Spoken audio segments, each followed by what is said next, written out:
Salut à tous, bienvenue sur Chouchou à table, je suis Luo. Aujourd'hui, j'ai le grand plaisir de vous présenter tous les ingrédients et les épices que je fais venir depuis la Chine. Alors, ce sont vraiment des épices qu'on utilise quotidiennement en Chine pour cuisiner. Bien sûr, j'ai pas tout choisi, hein. Ce sont des choses simples mais très typiques.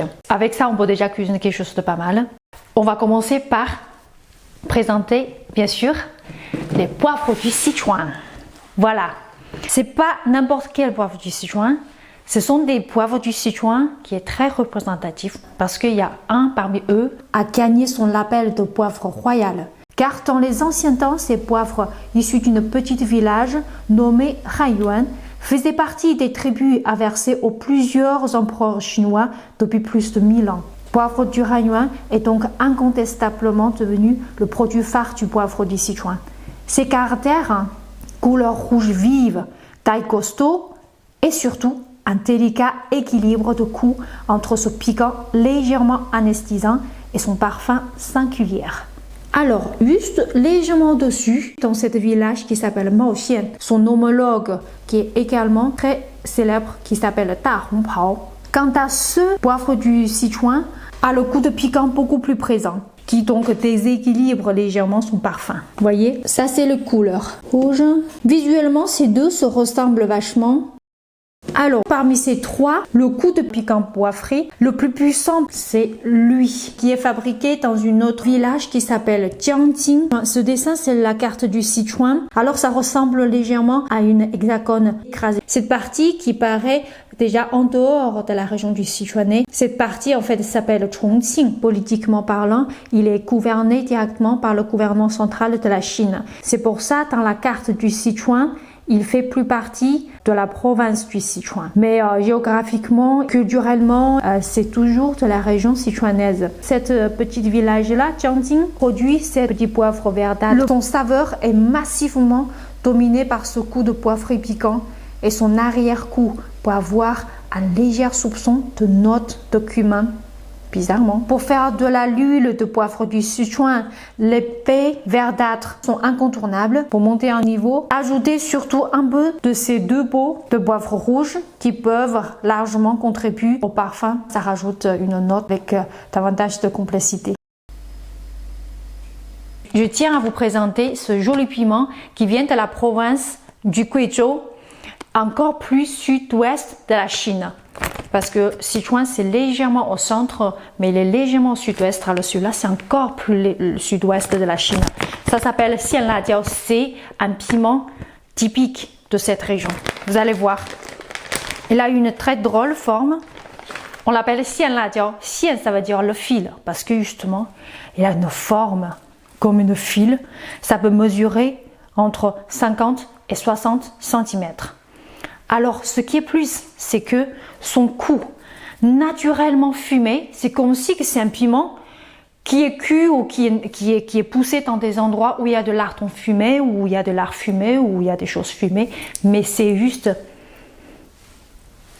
ça sent juste trop bon.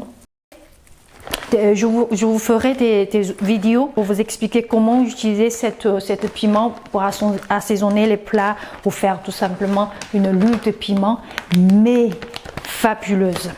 Bien sûr, celle-là, cette boîte-là, alors ça vous paraît un peu bizarre, c'est les graines de lotus.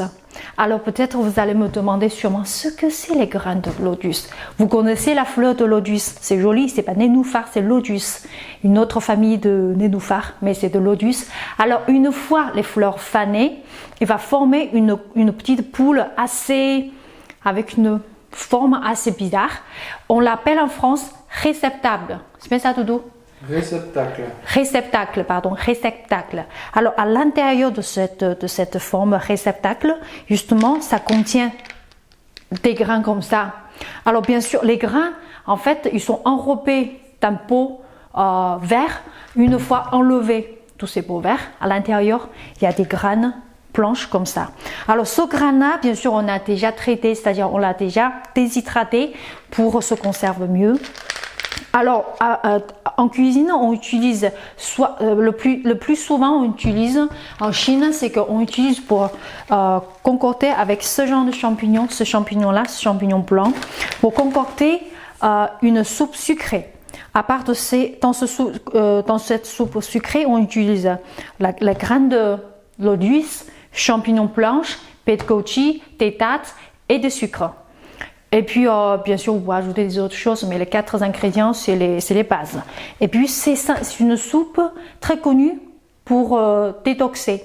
Et voilà, pour détoxer, une fois, si vous n'avez pas envie de manger, vous avez mangé quelque chose de trop lourd, c'est une soupe vraiment parfaite pour vous. Si vous voulez, je peux, dans les prochaines vidéos, on va faire des soupes comme ça. Champignon, pareil, je vais vous expliquer un petit peu ce champignon. Champignon blanche, c'est une champignon, on l'a fait pousser dans des troncs des arbres, dans des conditions assez, c'est pas spécial, mais dans certaines conditions. Du coup, en fait, une fois, on devrait la préalablement tremper avec, bien sûr, les graines de l'eau douce. Préalablement tremper. Le grain de l'eau douce, on n'a pas besoin de tremper pour en 1 heure, ça suffit. Alors celui-là, on devrait préalablement tremper au moins 4 heures pour que ça ramollisse un petit peu. Et puis après, en tout, pour cuisiner, il faut compter au moins 12 heures pour justement obtenir cette texture de soupe légèrement collageuse. Et puis un peu pâteuse, un petit peu épais, mais pas très épais non plus. Donc c'est une texture assez délicate. Donc vraiment, c'est une délice quand vous n'avez pas d'appétit. Chose suivante, c'est 7 champignons. Je voudrais vous présenter champignons noirs. Littéralement traduit, c'est oreilles noires. Voilà, parce que les oreilles, non, c'est oreilles du bois noir. Rémoire. Alors parce que ce sont pareil, ce sont un champignon, on l'a fait pousser sur des troncs d'arbres comme l'autre, mais dans les serres ou dans des conditions aussi assez spécialisées. Alors pareil, en fait, il est présenté sous cette forme déshydratée, comme ça. Vous avez déshydraté, une fois trempé dans l'eau pendant quelques heures, une petite pièce comme ça va se transformer à cette taille là. Du coup, ça va gonfler quoi, 3 ou 4 ou 5 fois. Voilà, ça, avec celui-là, on peut cuisiner avec on peut faire des ragoûts de viande avec, on peut faire des salades avec, on peut faire des bouillons avec, on peut mijoter des viandes avec, mais vraiment, ça peut donner justement une texture assez. À la fois, ça dépend. Si vous aimez croquant, ça peut rapporter croquant. Si vous aimez ce côté assez pâteux, assez collageuse, elle peut aussi, il suffit de la cuire un peu plus longtemps. Voilà, donc c'est vraiment très très agréable et très très bon pour manger. En plus, son vertu, c'est que ça, à part de favoriser le transit, il a aussi son vertu très réputé pour renforcer le système immunitaire, contre justement anti-cancéreux. Voilà, je pense que dans cette période difficile, c'est très bon. Ensuite, je voudrais vous présenter ce champignon. En fait, ce champignon-là, peut-être vous les connaissez déjà, ce sont la fameuse shiitake. Shiitake déshydraté. Vous voyez, il a des petits zèbres au-dessus. Il faut que je me renseigne davantage pour vous expliquer. Sa façon de déshydration, ça permet à la fois de déshydrater pour que ça se conserve mieux. À la fois, ça peut lui donner cette parfum, mais juste trop bon. Avec une poulet, vous pouvez soit cuisiner avec une cocotte, soit vous pouvez la mijoter tout simplement avec le poulet pour concocter un bouillon. C'est juste trop bon. Vous n'allez pas oublier cette sachet là. Alors, comme vous le savez, dans la région du Sichuan, il y a du panda. Les pandas mangent de bambou, mais nous aussi, nous mangeons des bambous, mais peut-être on ne mange pas les mêmes bambous. Hein. Alors, ce sont des poussées de bambou, ce sont les premiers poussées, c'est les poussées qui sont encore très très très jeunes, donc c'est très croquant, très tendre. Là, c'est déshydraté, la version déshydratée, mais ça sent juste trop bon. Vous pouvez utiliser pour mijoter avec des viandes.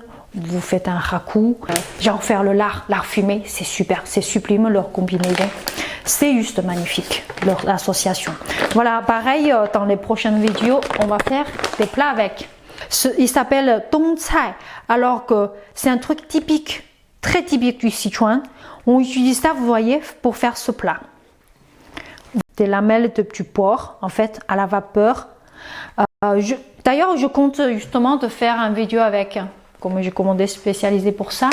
Je voudrais vous expliquer tout simplement, c'est qu'en fait, ce sont des légumes, pasta légumes. À la base, c'est des légumes, c'est un légume verte. On le fait sortir maximum possible de l'eau. Puis après, en rajoutant des épices, on le fait fermenter dans des bols hermétiques pendant des mois.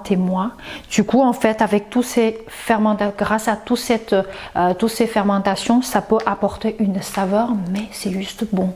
On peut faire des brioches du pain avec un peu de viande. On peut mijoter avec des viandes avec. On peut faire des farines, faire des nouilles avec, mais c'est juste bon. Je vous ferai une vidéo, vous allez voir, mais c'est juste magnifique. Voilà, donc ce serait tous mes secrets pour faire la cuisine à la chinoise. Puis si vous avez des questions, n'hésitez pas à me les poser en commentaire. En tout cas, on se voit pour la prochaine fois. Ah, juste une chose, si vous voulez pas rater les autres vidéos, et puis si vous avez des questions sur tout ça, j'espère que je pourrai vous répondre. Alors n'oubliez pas justement de t'abonner pour ne pas rater des vidéos. Allez, à la prochaine. Ciao!